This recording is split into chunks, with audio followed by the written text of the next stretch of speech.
thank you for being here as well. There has been much public discussion about racist and offensive materials that appear on my page of the 1984 Eastern Virginia Medical School yearbook. And I believe it is important for Virginians to hear directly from me and for me to answer as many questions as are necessary about these circumstances. With that in mind, I would like to read a statement about these events, and then I will be glad to take your questions. Yesterday, I took responsibility for content that appeared on my page in the Eastern Virginia Medical School yearbook that was clearly racist and offensive. I am not and will not excuse the content of the photo. It was offensive, racist, and despicable. When my staff showed me the photo in question yesterday, I was seeing it for the first time. I did not purchase the EVMS yearbook, and I was unaware of what was on my page. When I was confronted with the images yesterday, I was appalled that they appeared on my page, but I believe then and now that I am not either of the people in that photo. I stand by my statement of apology to the many Virginians who were hurt by seeing this content on a yearbook page that belongs to me. It is disgusting. It is offensive. It is racist. And it was my responsibility to recognize and prevent it from being published in the first place. I recognize that many people will find this difficult to believe. The photo appears with others I submitted on a page with my name on it. Even in my own statement yesterday, I conceded that, based on the evidence presented to me at the time, the most likely explanation that it was indeed me in the photo. In the hours since I made my statement yesterday, I reflected with my family and classmates from the time and affirmed my conclusion that I am not the person in that photo. While I did not appear in this photo, I am not surprised by its appearance in the EVMS yearbook. In the place and time where I grew up, many actions that we rightfully recognize as abhorrent today were commonplace. My belief that I did not wear that costume or attend that party stems in part from my clear memory of other mistakes I made in the same period of my life. That same year, I did participate in a dance contest in San Antonio, in which I darkened my face as part of a Michael Jackson costume. I look back now and regret that I did not understand the harmful legacy of an action like that. It is because my memory of that episode is so vivid that I truly do not believe I am in the picture in my yearbook. You remember these things. As I began my career and met my wife, Pam, I also began to develop a stronger understanding of this country's history and the harm that certain actions and attitudes cause. That does not excuse my behaviors up to that point, but it did offer me an opportunity to change and to grow, and I took it. I pursued my career as a soldier, a physician, and as a public servant because I wanted to help people. The experiences I had in each of those chapters and the people I met along the way helped me form a set of values that define the person I am now and the way I aspire to lead this Commonwealth as your governor. In some ways, my personal history mirrors that of this Commonwealth. There are actions and behaviors in my past that were hurtful. But, like Virginia, I have also made significant progress in how I approach these issues. I am far from perfect, and I can always strive to do more. But I have devoted my entire life, my career in the Army, as a pediatrician, and in public service, to making life better for all people, no matter who they are. Today, I am not ready to ask Virginians to grant me their forgiveness for my past actions. I also do not fully expect that they will immediately believe my account of these events. Right now, I am simply asking for the opportunity to demonstrate beyond a shadow of a doubt that the person I was is not the man I am today. I am asking for the opportunity to earn your forgiveness. If I were to listen to the voices calling on me to resign my office today, I could spare myself from the difficult path that lies ahead. I could avoid an honest conversation about harmful actions from my past. I cannot in good conscience choose the path that would be easier for me in an effort to duck my responsibility to reconcile. I took an oath to uphold this office and serve the people of this Commonwealth to the best of my ability. As long as I believe I can effectively fulfill that task, I intend to continue doing the business of Virginia. I believe this moment can be the first small step to open a discussion about these difficult issues and how they contribute to the greater racism and discrimination that defines so much of our history. This very house stands as a monument to the dark and complicated history of this Commonwealth. These walls are adorned with portraits of men and women who owned slaves, actively oppressed people of color, as well as men and women who stood tall and advanced the causes of equality and racial justice in the Commonwealth and this country. In that discussion, it will not be my role to speak to Virginians about these issues. My responsibility is to listen, to learn, and to continue to grow as a man and as a leader. I am ready for an honest conversation about racial injustice and the need for real reconciliation, real justice, and real equality. I believe the agenda this administration is pursuing clearly demonstrates the progress both I and our Commonwealth have made since the darkest chapters of our history. I promise to fight for a Virginia that works better for all people, and our commitment to economic justice, access to health care, criminal justice reform, educational equity, and a clean environment reflect those priorities. As this conversation moves forward, I want to hear from Virginians from every walk of life about how we can fight even harder to build the Virginia that they deserve. Before I take questions, I want to take this opportunity to apologize to the many people who have been hurt by this episode and mistakes that I have made in the past. I am ready to earn your forgiveness, and I am ready to begin today. Thank you, and I look forward to your questions. Yes, sir. You're saying that you had no idea this before it surfaced. The photo in the EVMS yearbook. That's correct. I was in the United States Army while I was in medical school. I knew where I was going upon graduation from medical school. I was doing rotations out of the state. I had nothing to do with the preparation of the yearbook, nor did I buy one. And so this was the first time, yesterday evening was the first time I saw this photo. It was shocking, and it was horrific. How do you account for one of your nicknames that's listed in the VMI yearbook? What's your explanation for that? My main nickname in high school and in college was Goose, because when my voice was changing, I would change an octave. There were two individuals, as best I can relate, at VMI. They were a year ahead of me. They called me Coon Man. I don't know their motives or intent. I know who they are, but that was the extent of that, and it ended up in the yearbook, and I regret that. Before you spoke, you had almost the entire Democratic establishment calling for your resignation, saying that it's Justin Fairfax who deserves to stand where you're standing right now. What's your response to that? You know, I think we have done a great job over the last year. We've worked on a lot of the challenges that I just outlined. This has hurt a lot of people. It's hurt a lot of people in our party. I suspect it's hurt people in the opposing party, and it's hurt Virginians. And I want to assure everybody, number one, that is not my picture. That is not my person on that picture in the yearbook. We will continue to lead.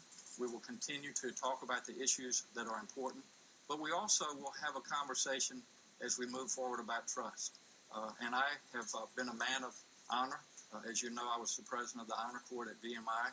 I ask my colleagues, I ask Virginians to accept my word, to realize that I have made mistakes in my past, to offer forgiveness, and then let's all as a Commonwealth move forward. You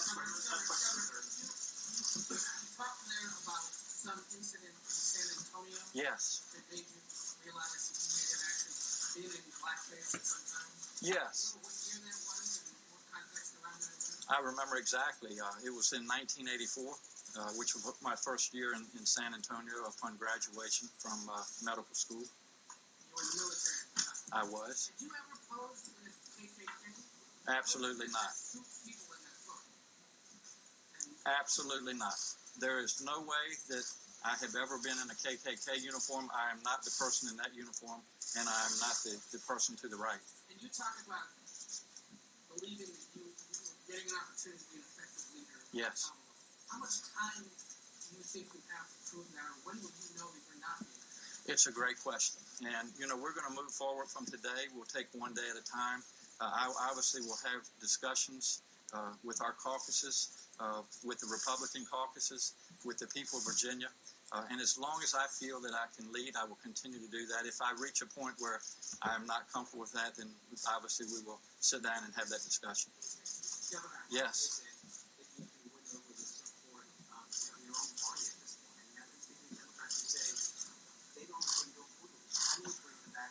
Yes, well, a lot of it is communication, and it starts today. I've obviously been talking to a lot of my colleagues, but it really starts today to, I think, to correct the record and to let them know that I am not the person in that photo that caused this stir yesterday.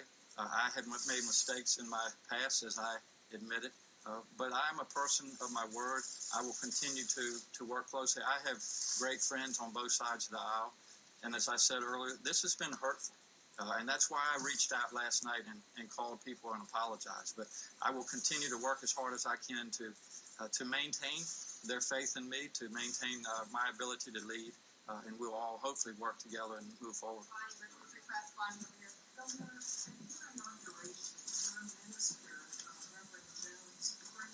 Yes.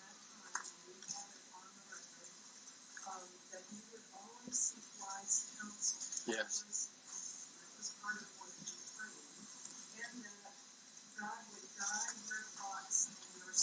Absolutely.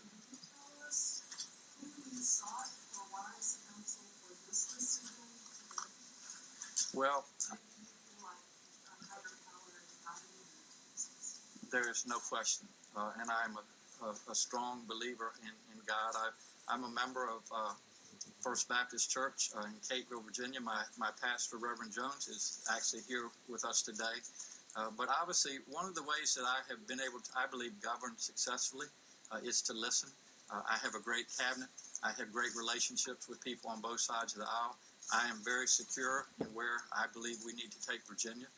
And so as we have moved through this last 24 hours, I have spoken and consulted a lot of people. I have prayed about this, and I will continue to pray. And obviously, I couldn't stand here without the support of my wife, Pam. Governor, some Democrats have said that it's selfish of you to continue in office, to work out your own situation here at their expense during an election year when they have hopes of making gains in the legislature. Yes. Can you talk about that and what you would say to them? Yeah, Greg, I think the first thing and why I felt so strongly about this statement and being here today is to set the record straight. And, this started last night. We're now about 24 hours into this. It started with me being presented a picture from a yearbook that I had never seen before that was horrific. And I reached out and apologized to my colleagues. I released 2 statements, as you know. And, all I can do is what I've always done, and that's to be honest, to really to be able to listen, to be open with people. And as I think to the previous question, Greg, I plan to continue to lead. If we get to the point where we feel that we're not effective, that we're not efficient, not only for our caucuses, but the Commonwealth of Virginia, then we will revisit this and make decisions. Yes, Amy.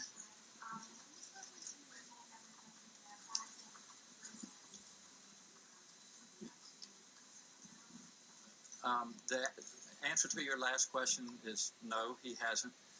Justin and I have a very, very close relationship. He is a wonderful person. He is doing a great job as Lieutenant Governor. I have spoken to him in person for a good period of time yesterday afternoon after this story broke, and I believe at least 3 times by phone. I have kept him apprised of what is going on. He has been very supportive, and he will continue to be supportive. He is a wonderful person, and you know, the people of Virginia elected the Lieutenant Governor, put faith in the Lieutenant Governor in the event that they need to take over as governor. He'll be ready to do that.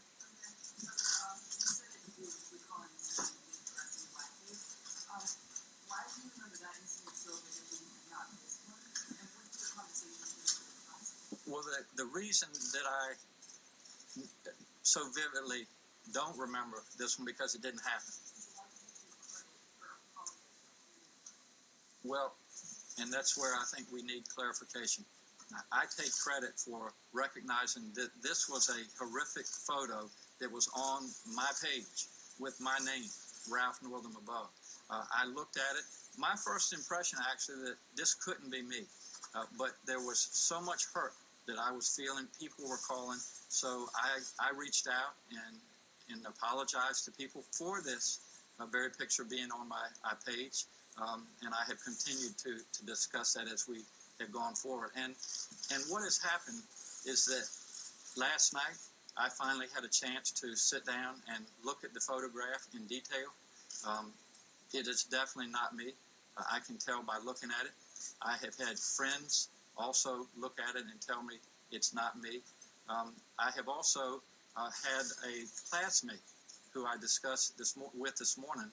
We talked about this situation, and I said, you know, is there a possibility, you think, that someone could have put a photo on the wrong page? She said it happened on numerous pages in this very yearbook. So I still don't have a copy of the yearbook. We are in the process of obtaining that. We're going to look through. We're going to continue to gather evidence in the coming days, and I think all of you will be reassured to see that I am not in that photograph. You said at the San Antonio party, dark in your face, this will be perfect. Yes. Were you in blackface? I wasn't. I'll tell you exactly what I did, Alan. I dressed up in a, what's his name? The singer? Michael Jackson, excuse me. That's why I had Pam with me. I had the shoes, I had a glove, and I used just a little bit of shoe polish to put under on my cheeks. And the reason I used a very little bit is because I don't know if anybody's ever tried that, but you cannot get shoe polish off. But it was a dance contest. I had always liked Michael Jackson. I actually won the contest because I had learned how to do the moonwalk. But then let me tell you what happened, Alan. I have a very close friend who was my assistant during the campaign. I don't think he would mind me telling you his name. His name is Seth Opoku-Yaboa. And during some of our long rides around the Commonwealth, the very issue of blackfacing came up. And he really did a good job communicating to me why that's so offensive. And it was actually during that conversation, I said, you know, Seth, I put some polish on my face. I competed in a dance contest dressed up as Michael Jackson. And I said, I assume you probably would think that's offensive. He said, I would. And I said, you know what, Seth? I appreciate you being open with me. I apologize for what I've done in the past. And I can promise you I'll never do that again in the future. Yeah, I got this one. We talked to some other students in Massachusetts, and they always submitted their photos for the yearbook. There are 4 pictures on the yearbook. Yes. Did you choose all 4 of them? Did you choose 3 of them? And then if you're saying the last one is not for you, are you saying that it's listed back in the center? Are you saying the last photo is listed back in the center? Yes, there are 3 photos too. If I could look at the picture, but I think there are 3 photos. One, me standing in front of a car that I restored. One, kneeling, like on a farm setting, and then one just a more formal picture. I did submit those. Where this other picture came from, I don't know. And I'm not going to sit here and hypothesize or speculate how it happened, but I can only imagine that if there are a number of photos laid out on the table and someone is pasting those on page after page, that one could get mistakenly put on the wrong page. And as I said earlier, this has happened numerous times in this particular yearbook, and I suspect that's what happened in this case. How do you expect people to believe you? Because yesterday you were accepting responsibility, and then when lessons came from it, they know it wasn't me. You might have heard believe that people are having a hard time, that people are having a hard time. Why should you believe? I'm accepting responsibility that this photograph was on my page in the yearbook. I regret that. It is horrific. It made me sick when I saw it. But I will tell you that my word, I will stand and live by my word. I was the president of the VMI Honor Court. Our code there is a cadet shall not lie, cheat, steal, or tolerate those due. That's the most meaningful thing to me in my life. I tell the truth. I'm telling the truth today. That was not my picture in the photo. Is it possible, were you a big drinker at the time? Is it possible that you were drinking with the photo and you just don't remember? You know, I have had a drink over the years, several drinks over the years, but I have never been to the point where I'm not in touch with my surroundings.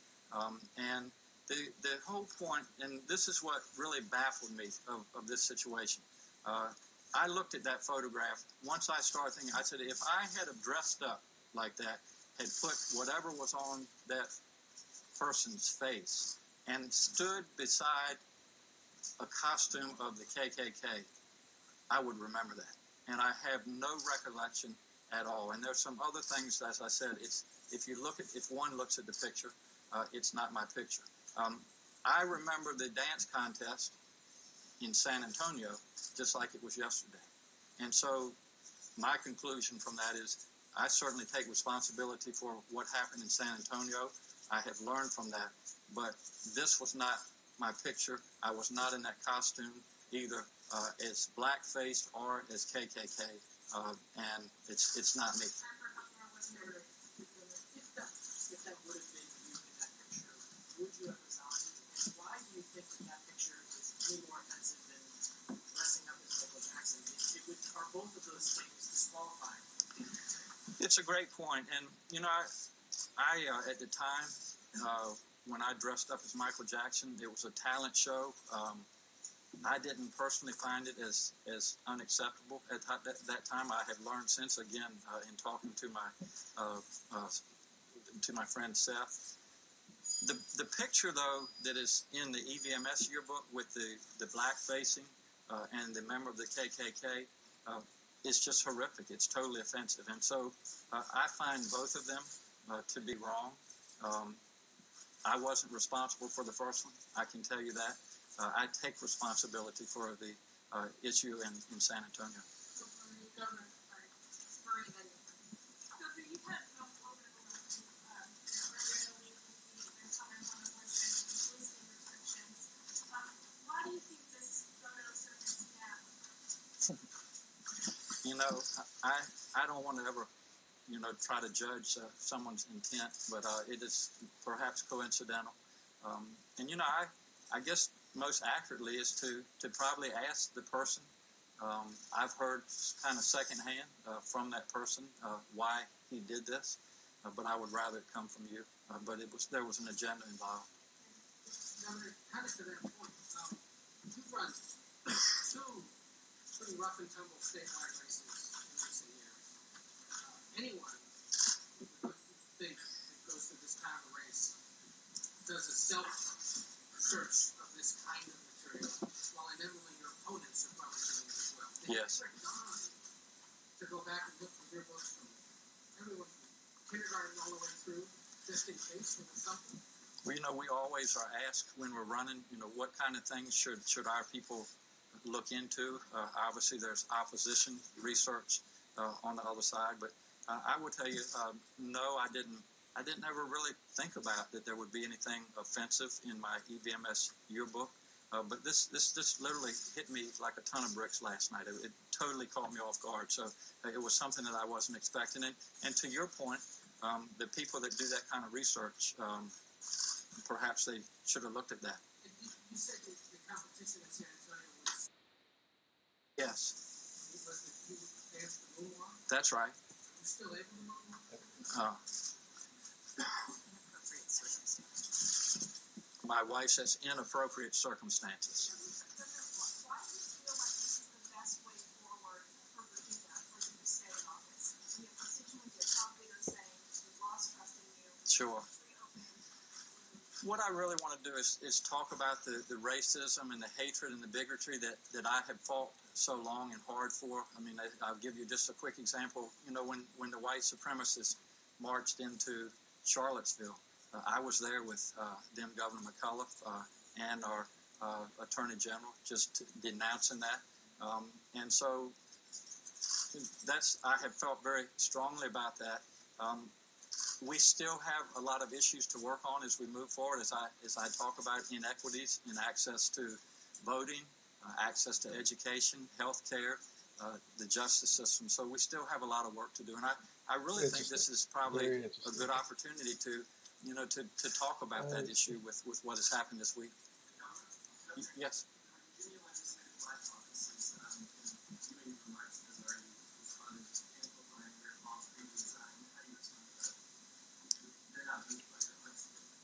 Well, I will continue to reach out and talk to them about this issue. Again, I want to reinforce, as I was saying earlier in the question, I have made mistakes in my life, but what caused this stir up yesterday, I'm not responsible for. That is not me in that photo. And I would hope that all the caucuses and the people of Virginia will realize that. That's not me. That's not who I am. And while I have made mistakes in my past, what started this yesterday is something that is not realistic, and I just hope people will realize that. Hey, John. Are you going to believe my words or my words?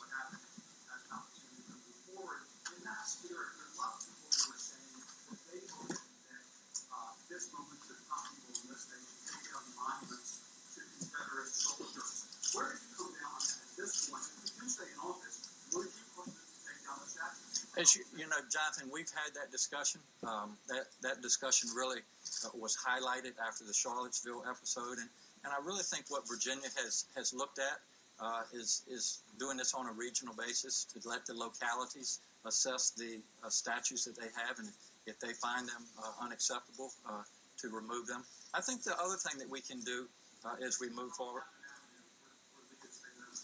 Pardon me? Well, that's going to be a discussion for the city of Richmond. It's hard to still understand how this all came to be. So you're saying that you were able to get together with a group of your friends and family and closely look at this photo to come to the determination that it wasn't you. And I think that's deeply troubling for a lot of people. How is this something that we could be confused about? Was this part of a lifestyle, or was this Exactly. Great question. Well, exactly. Not to repeat what we have already said, but this was, when I was shown this last night, it was horrific, and it really horrified me. And so we did what we needed to do last night, I think, and that was to reach out and make sure to apologize for those that may be hurt. But I will tell you that the more time I've had to think about this, to realize that I have no recollection at all of ever dressing up like that, to be able to talk to some of my classmates who said that they have never seen me in any outfit like that, and just finally to be able to talk to my roommate. We're very close. I think some of you have already reached out to him. Rob Marsh, who was the medic in Black Hawk Down. And correlation between the photo and your nickname, right? And you're saying that your nickname was rooted in the fact that your voice changed often. So there's a correlation there, right? Well, two nicknames. The nickname Goose. That nickname was not in the photo, right? Okay, so that nickname was there. What about the other nickname? How do you describe Well, as I said, you would need to probably go talk to the folks that put that in the yearbook and also the folks that used to refer to me. I don't know what their intent was with that. Sarah, and then here. Senator, I wanted to ask you, you said that you did not resign. You did resign and leave the easier path in this case. As you noted, multiple leaders, including a lot of black leaders, in the race, including the Black Caucus here in Virginia, that's what they've asked you to do. Yes. Why Yeah. not respect for their wishes? I think, I will continue to have discussion with them. I think we got the gist of what he's trying to say. That's funny. That's funny. You have to ask them. Coon Man. How you guys doing? It is Saturday. On the Pacific time, it's 12:11. I wanted to go live to talk about this. Because me and Jordan, we were on the phone this morning, kind of going back and forth, and I'll kind of tell you the discussion. But it was a back and forth that had to do a lot with Tulsi Gabbard. And I'm sure you guys may have some opinions on that. But, hey, what's going on, everyone? But this guy, Ralph, is amazing, right? Now, what he's saying, it seems like to me what he's saying right now is, what are you going to believe? Me or me? Because yesterday I said that, his direct quote is, I accept responsibilities for my past actions. I accept responsibility for my past actions, and I am ready to do the hard work to regain your trust. I am ready to do the hard work to regain your trust due to my actions. And then the next day, all of a sudden he says, it's not me. After looking on it and going through it a while, I realized after talking to students and past friends that I come to the realization that, it's not me. Which then goes back to, I think, one of the most amazing comments that I was able to hear was, I don't know what reporter that was, but he said, so it's hard to kind of grab a hold of the idea of initially you taking responsibility for it and then afterwards coming back and saying, it's not me. And now you're trying to say what I was saying is I was apologizing for the image being on the picture. It's all troubling, and the excuse is problematic because I feel that like natural, your human response to something. If I played basketball for the majority of my childhood, as I was growing up, I always played basketball. All of a sudden, they had a picture of me, my back, and Magic Johnson was there, and we couldn't really tell. Is that Ty? Is that Ty? I'm gonna be like, it could be me. I'm not sure because I don't see it, but I know I play basketball all the time. And so this reporter was saying, was this a lifestyle? Was this something that you did all the time? Where when you saw the picture, you was like, oh shit, did I do that? That's a natural reaction if you've been doing it, if it's what you do, because unfortunately in Virginia and in a whole lot of places in this country, it was allowed. People did it. People were racist. People are still racist. And so then your credibility is shot right there. Because I know I'm not. I'll be like, what the fuck? And I'll apologize. But look, this is so crazy. I don't know how this got on my page, but I know it's not me. Because I don't do it. If I get charged for a murder, and I know I didn't do it, regardless if my excuse sounds valid or not to anyone, my main thing I'll always go back to, well, it couldn't have possibly happened. Why? Because I didn't fucking do it. Period. So I know that's not me. So obviously, he tried to use the shitty-ass excuse that, one time,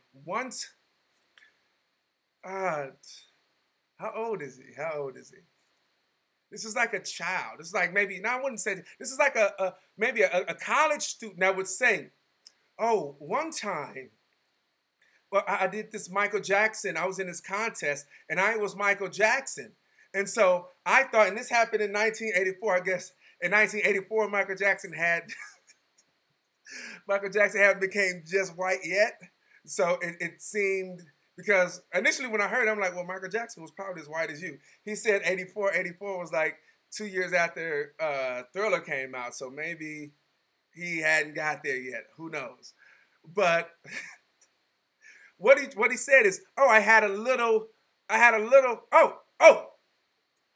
think about what he said. Think about what he said. I just came to my head right now.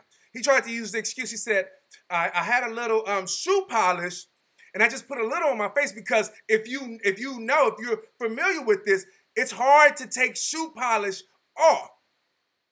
So what he's saying is, before I even put this shoe polish on my face, I already knew it was hard to take it off.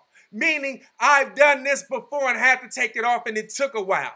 So I only put a little, which then goes against your entire credibility in the first place, right? If you think about what he said, I just thought about that right now. The only way you can really know that it's hard to take it off, and you can be like, if y'all know it's hard to take it off, that's because you had to take it off your face before. And the only time you will put shoe polish on your face is, I would assume, to do blackface. Why would you do it for any other reason? I've never even known that you would put black shoe polish on your face. You know what I mean? So that makes, to me, it then goes to the point that, oh, you're used to, it is a lifestyle. It's something that happened. You know, I can understand he's lying. I can understand why he would lie. You know, his career is on the line. I understand why he would lie. It's a human reaction. If you don't want to,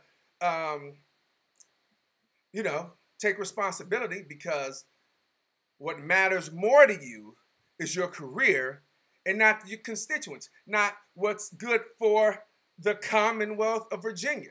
That's what you're more concerned about, because if you're concerned about Virginians, if you're concerned about perception and all those things actually matter to you, and you had a history of fighting against racial, you know, issues, you know, I can just, it's Virginia is something, you know, what happened in Charlottesville is something that happens a lot.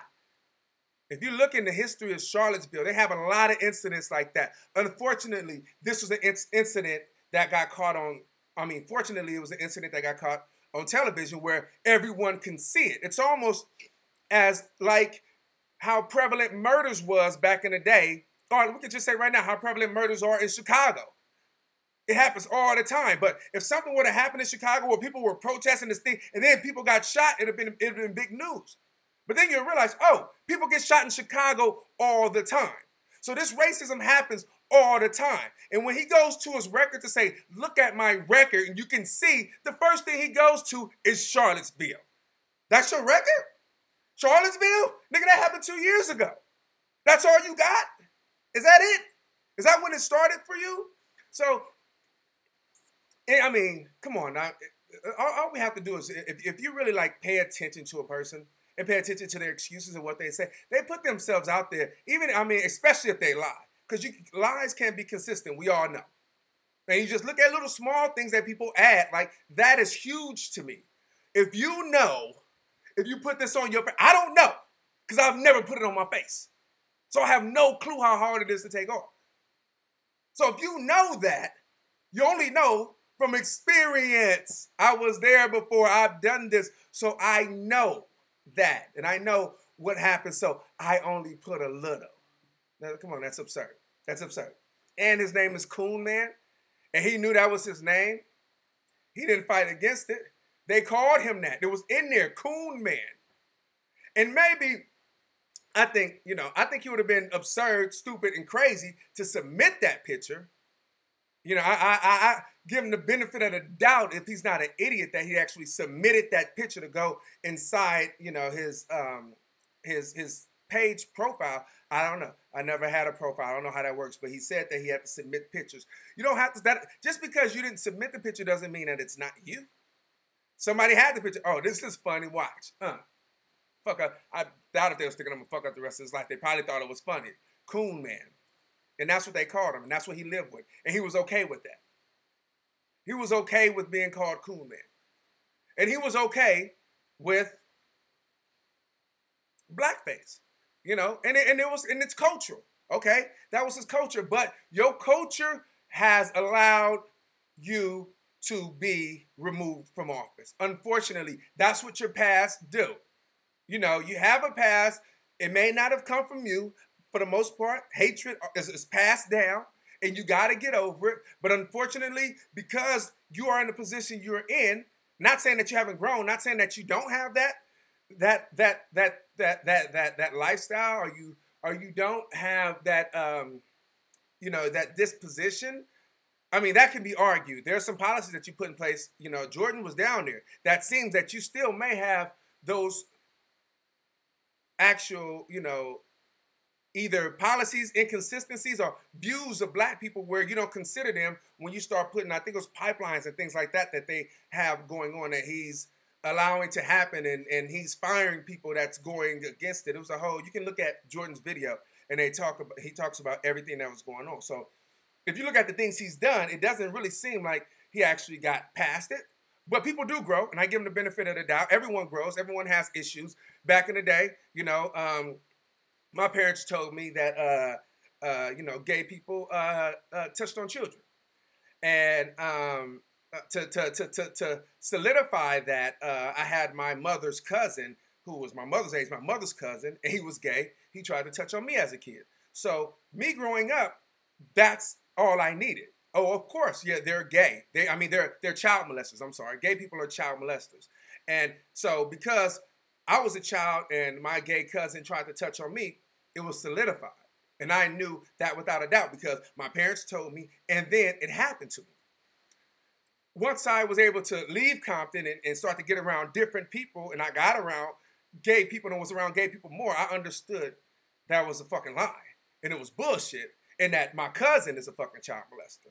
Regardless if he's gay or straight, he's a fucking child molester. And it had nothing to do with him being gay. But I had to grow and I had to evolve. And it took being around it. You know, that's what happens because people are fucking, you know, prejudiced. And it's absurd to even, I mean, it's crazy to even think how black people, the hatred that a lot of black, like Christians have towards gay people, understand, and using the Bible to perpetuate that hate, knowing that that was the same Bible that was used to perpetuate lynching, Jim Crow, the Black Code, all those things that happen to black people. And we don't somehow, you know, religious black people don't connect it to. Like, this is what they said to justify slavery. Like, we're less than, we're not actually human. You know, it's the fabric of this country. That's what they did. They used the religion. You know, people shouldn't, you know, God said you shouldn't be unevenly yoked. I mean, blacks and whites shouldn't marry. Like, this is how they perpetuated segregation. Like, all these things, they use the Bible to push their agenda forward. And it's amazing how we don't really connect the two, right? But I grew and I learned. So I understand growth. I understand how people can grow. But unfortunately, I mean, fortunately for me, if I was to run for office, I grew before I, you know, and I didn't put any pictures. There's no evidence. I can talk about it, you know what I'm saying? I can talk about my history because I gotten over it, you know, and I've grown. And so, you know, maybe if I was to run and this video come out, probably someone can use this video against me, but that would then be something I would have to deal with because it happened. I grew, and unfortunately, due to my parents giving me that ignorant shit, now I have to pay for it. That just happens because people want your confidence. And it's hard to look past something like this picture and then look at some of your moves that you made, whether they were racially motivated or not, and then say this guy is over that.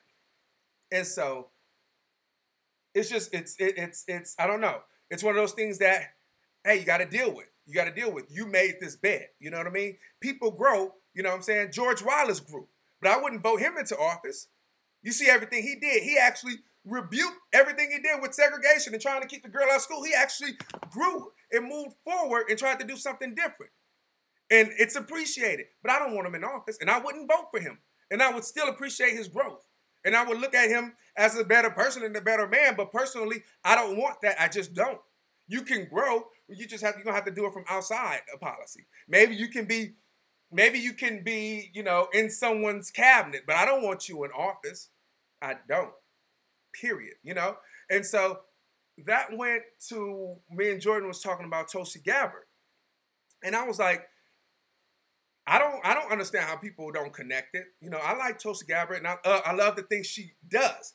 But let's erase let's just take out all, the history for a second. Let's just take out all the history. I'm not comparing slavery to what happened to gay people in this country. But I am comparing them, but not in the sense of you guys thinking. I'm not saying, oh, it's as worse of it. It's not. This is not what I'm doing. But I'm trying to give you a clear picture. So let's just put everything on the face. We have two people, Ralph Northam, and we have Tulsi Gabbard, that both received some ill ideologies from their parents, and they grew up and they thought it was okay.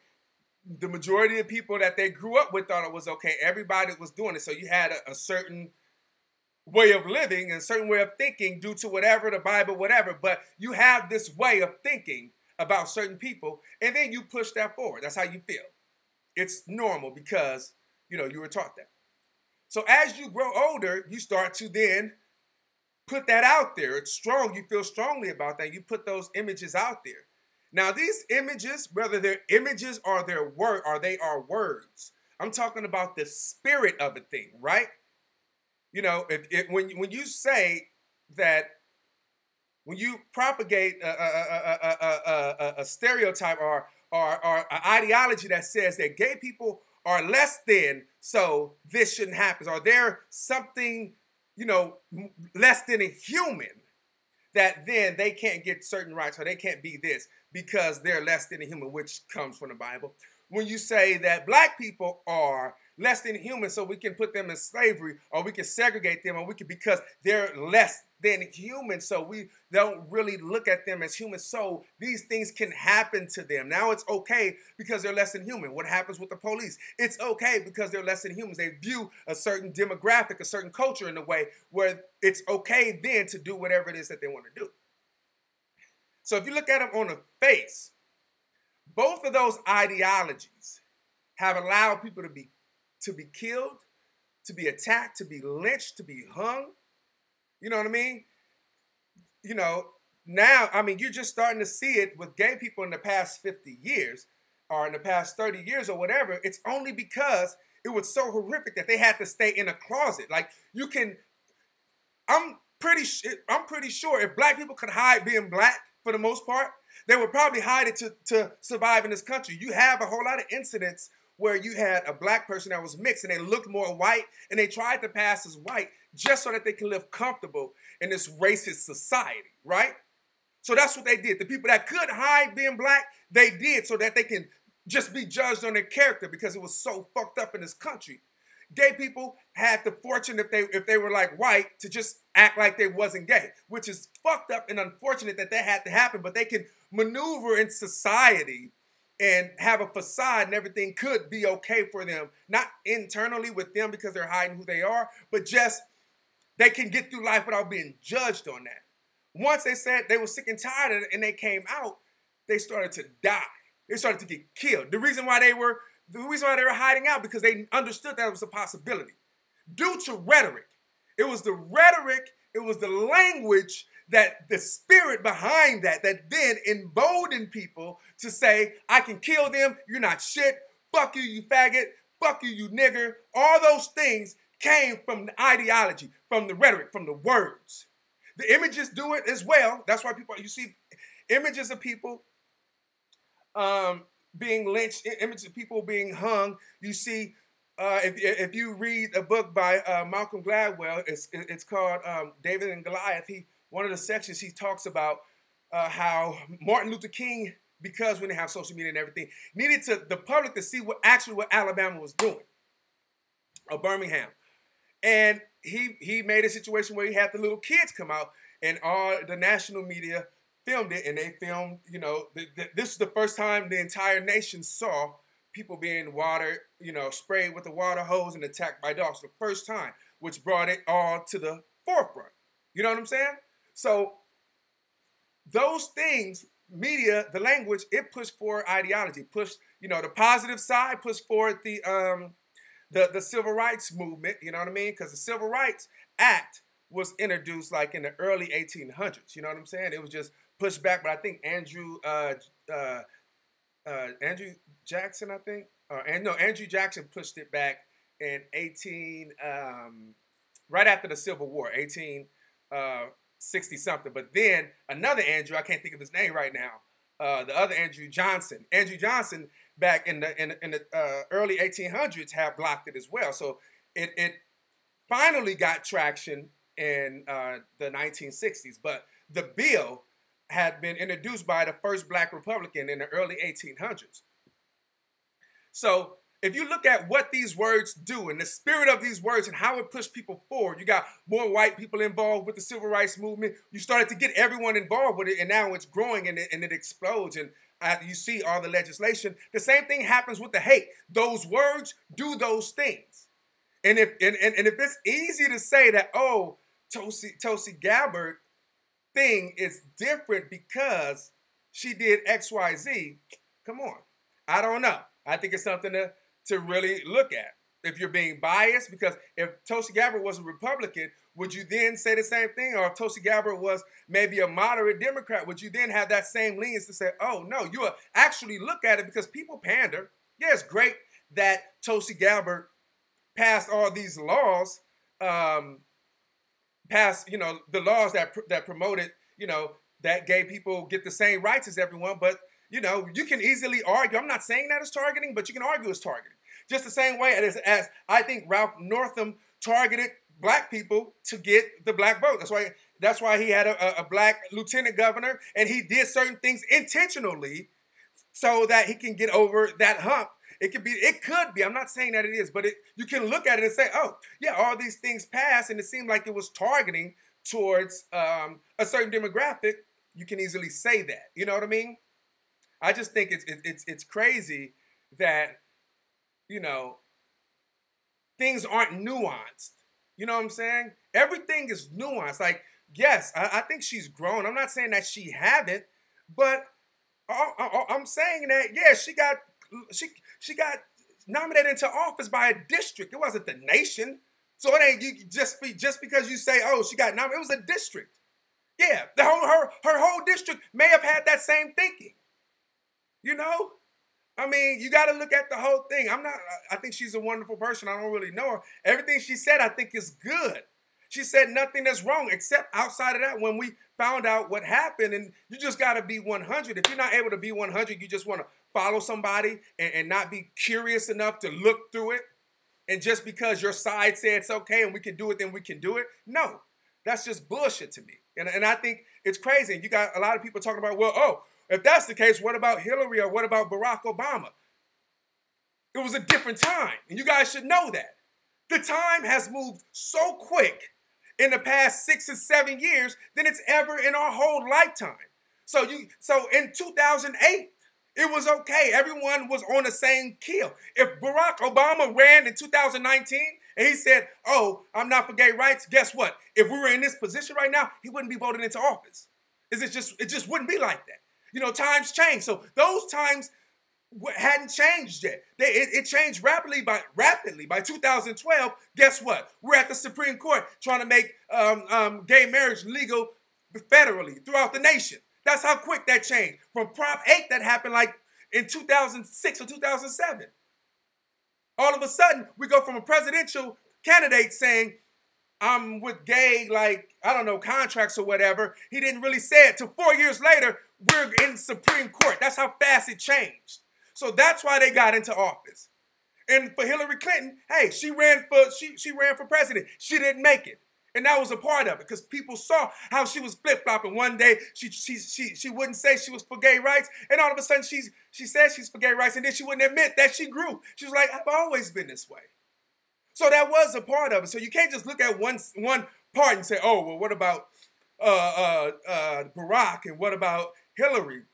Until you look at all the nuances in it. Nothing's black and white. If you're not willing to be nuanced in your articulation or your conclusion of a thing, then you're fucking ridiculous and you're stupid. And you're going to continue to perpetuate all this hatred and everything that's going on because no one can have nuance. You got to just be one way or you're over here or no one to fuck with you. Got to be one way you're over here, no one would fuck with you. And then everyone just want to shut people down and not actually listen.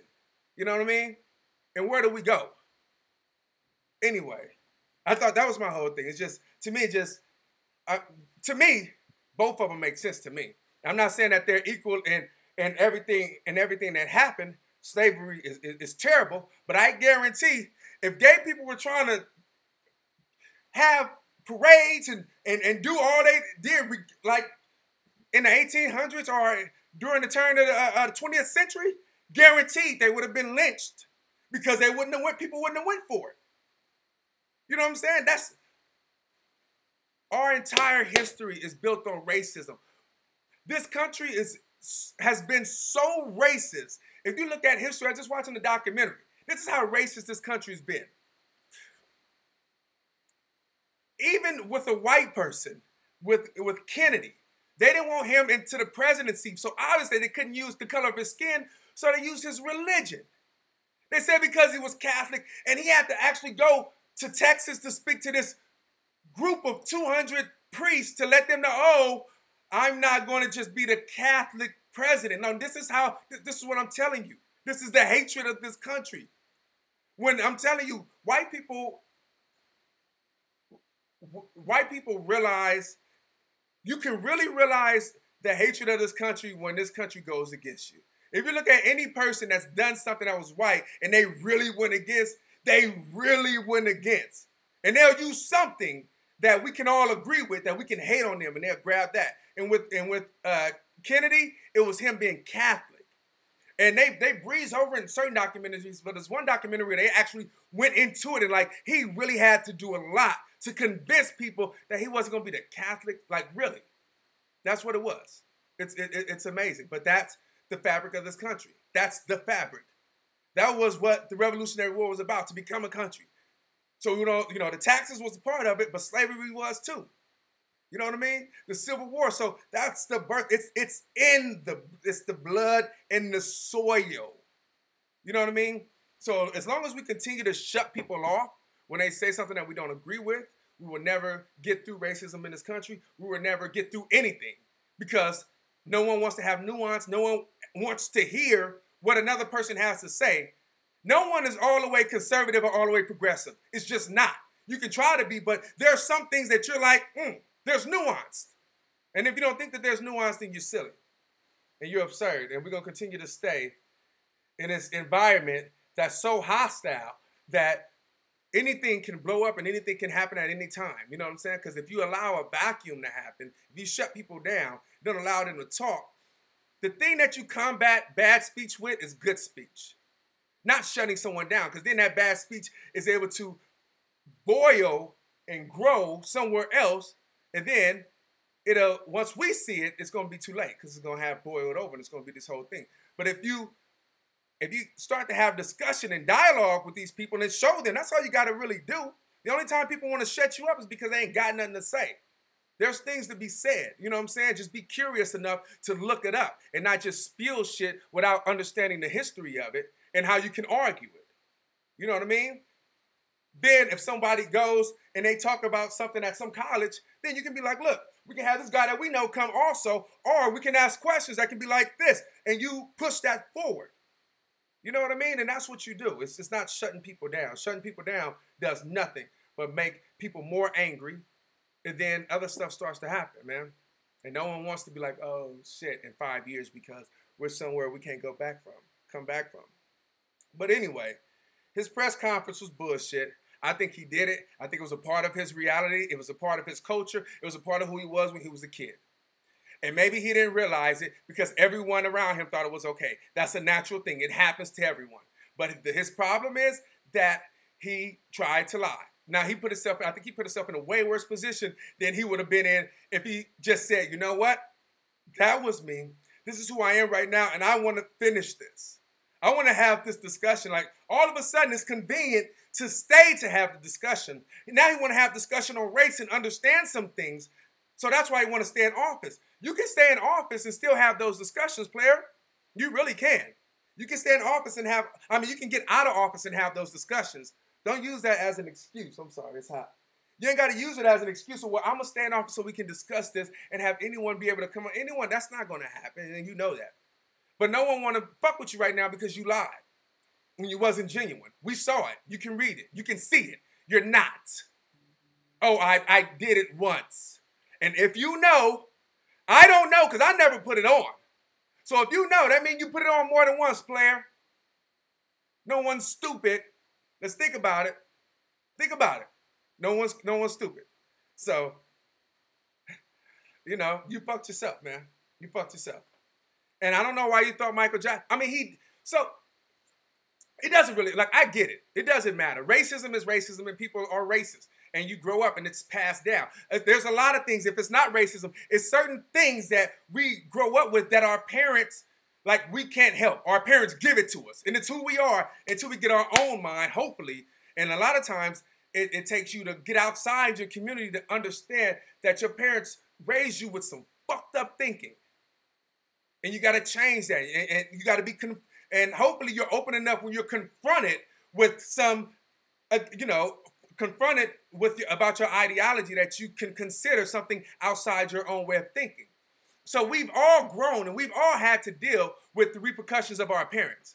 You know what I'm saying? And what they taught us. I get that. But for you to deny that, you know, you're lying. And I understand you're trying to keep your job, but you're lying. You know what I mean? And I wouldn't vote for you if I knew that, and they wouldn't vote for you if they knew that. I'm pretty sure you wouldn't have got the vote if it been some Republican.